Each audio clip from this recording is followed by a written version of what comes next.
James Turner for the untouchable true school sports.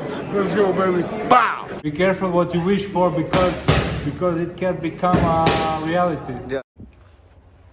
The untouchable True School Sports Empire proudly presents something the boxing game's missing. Hey, what's going on? It's your boy BT, and I came here to talk some boxing with 1,000 True School Sports subscribers. All right, so I want to come on here and give my thoughts on Chris Eubank Jr. versus Conor Benn, because apparently it's a done deal and I have a lot of layers I want to unpack. So let's get to it. First and foremost, we know why this is a big fight. This being a big fight has nothing to do with Eubank being an elite fighter. It has nothing to do with Conor Benn being an elite fighter. And it has everything to do with the fact that their fathers were both elite fighters and their fathers had a great rivalry. So they are, as they say, standing on the shoulders of giants. Their dads being the giants. They're standing on the shoulders of giants, not really being able to measure up to their fathers or come close to measuring up to their fathers, because neither one of them is close to being the best fighter in the division or anything close to it. So, you know, it really, it's from a boxing standpoint, it's a guy who's fought as high as 168, who's really a middleweight, fighting a fighter who hasn't really proven himself on the elite level of the welterweight division. Really, when you strip it down and you check under the hood, Eubank versus Benn, as an actual fight, lacks very little substance. It has a lot of hype, has a lot of hoopla, but once you get past the hoopla and the hype and you really get to the core of it all, it's just a cash grab. That's what it is. I'm not trying to be a Debbie Downer. It'll be a great event. I'm sure the press conference will be great. I'm sure the build will be great. I'm gonna enjoy all that stuff. You guys know I love when fighters talk shit. I'm probably like the main person in the world that loves when fighters talk shit to each other. You know, I actually get mad when fighters don't talk shit, honestly. So I like that kind of stuff, and I'm excited about it. But this fight is a cash grab, and any hoopla you hear, because now Eubank is saying that they're trying to put a rehydration clause on him and that they're scared of him, and I'm like, bro, you are literally a 68-pounder who was fighting at 160, and you're fighting a welterweight. They should put a rehydration clause on you. It's smart. It's the right thing to do. All right, and that's unbiased. I'm not biased towards either one. Just being honest, right? So that's one part of the equation. One part of it is that this is a straight cash grab. And I guess I was reading too that apparently there's a rematch clause. So really, these guys, for all the talk we've heard from Eubank, about a month ago, Eubank was talking about fighting Lara. That was just him blowing smoke up everyone's ass, because he didn't do that. You know, he's not fighting for a world title. He has no ambition to become a world champion. Conor Benn, he was talking about fighting Mario Barrios. If they're doing a rematch, right now he don't have no ambition to become a world champion. This is a cash grab. This is a clout fight, and I think people need to call it for what it is. Their fathers had a real legitimate rivalry. Their fathers were both legitimately top upper echelon elite fighters. They are not. Maybe Eubank's closer to it than Conor Benn is, but Eubank doesn't really put things together. He's got all the ability to be an elite fighter, but his career has passed him by, and he's been in some really fun fights. And I like Chris Eubank as a fighter, but he hasn't really maxed out his talent in my eyes. That's just my opinion. Has he maxed out his earnings? Has he maxed out his money? Yeah, for sure. And shout out to him. Shout out to his manager Elliot, who's a friend of mine. I got nothing against Eubank. I got nothing against you know, why they're fighting. I fully understand it. I'm a pretty smart guy when it comes to boxing. I don't know about quantum physics. I don't claim to know everything about politics or anything like that. There's a lot of things in life I don't know about. But if there's one thing I do know a little bit about, just a little bit, it's this boxing. You know, so that's one part of the equation. That's one part of the equation with Benn versus Eubank.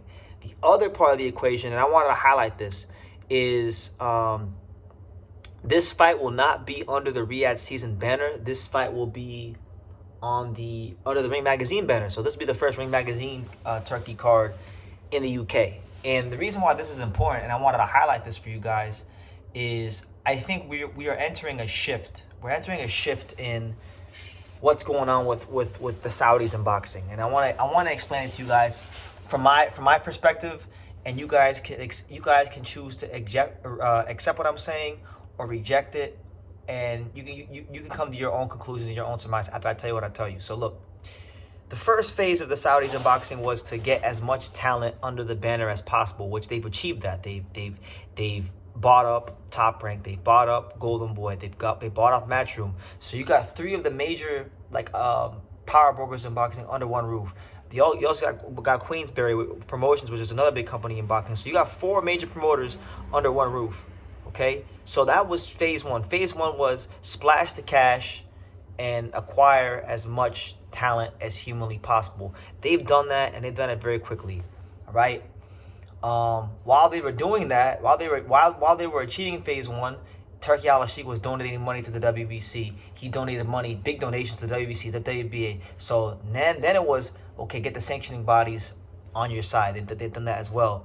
And now we're in the infrastructure stage. Now I think we're heading to a part of boxing now where boxing is going to be pretty much like a league now.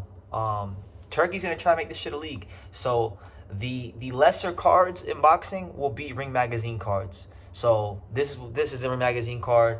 Devin and Haney and Ryan Garcia's return fights are going to be Ring Magazine cards, and those will not be in Saudi. The major leagues, or the way I think Turkey's going to kind of play up everything, is going to be the Riyadh season cards. So I say this to say that you guys have been enjoying these Saudi super cards, and some of them have been very, very good. I think the February 22nd show is probably the best card Turkey's put together. So I give him credit for that.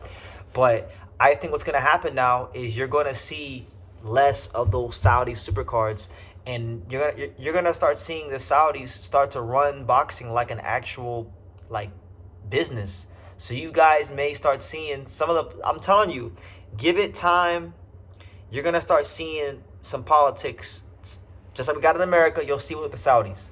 Right now they're just in a stage where they're trying to establish themselves fully in the sport and really take this shit over and make it a monopoly. And once they achieve that power, the way you guys have been seeing things play out, it's not going to be like that no more. So I'm just telling you, and that's why I keep saying in my videos, enjoy these super cards like February 22nd or better be a Bible. Enjoy these cards, enjoy this moment in time, because that's exactly what this is, a moment in time. It will not be the same a year from now. You will not get these super cards the same way you were getting them right now a year from now. And it will not be good for boxing long term. I will keep saying this, and I will keep preaching it like it's the gospel, because it's not something that I think, it's something that I know.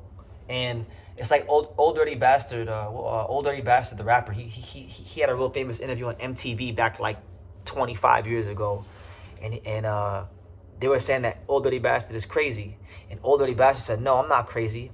I just see a lot of things people don't see ahead of time." And it's the same thing with old True School, BT, your boy Brendan Taylor. I'm not crazy, I'm not a hater, and I'm not this angry, bitter person. A lot of people think I'm this angry, bitter person, but people who know me in real life know I'm the furthest thing from that. They know I love my life, that God has blessed me tremendously, that I don't have hatred for people or things. I'm passionate. I have convictions about things, but I don't have enough energy and anger to really hate people like that. My life is too good. I've been blessed too much. So I'm not this bitter, angry person you guys think away from YouTube. I live a very blessed life. So yeah, I'm just telling y'all the truth. You guys can choose to reject or accept it. That don't mean it's not the truth. If you decide to reject it, the truth is the truth, regardless of how you feel. So that's the news, guys. That's my thoughts. Eubank and Ben is a great event. It'll be fun. It'll be a great build-up. But at the core of it all, it's really a cash grab, and it really doesn't show us anything about the two fighters. As far as this being a British Ring Magazine card under the Ring Magazine banner and not Riyadh season, it goes to show you that we're heading into a new phase of what the Saudis are doing. And I think now it's the infrastructure league phase, which I don't think is going to be good for boxing. I'm telling you, like Kanye said it a long time ago, no one man should have all that power, and I believe that is the most true in a sport like boxing, where there aren't any rules and it is the Wild Wild West. So I will leave it at that. You guys can, leave your comments down below. I'll be looking forward to reading them, but those are my thoughts and my opinions and my perspectives, and I hope you got something from it. So yeah, leave your comments down below. Make sure you guys take the time to subscribe, and like I say in every single one of these videos, you can love me or you can hate me, but I'm just a kid from Daniel. So until next time, take care, guys. Thank you for watching another video on the untouchable True School Sports Empire. For more great boxing content just like this, make sure you guys click right over here. Keep watching my boy BT put on the best interviews out here.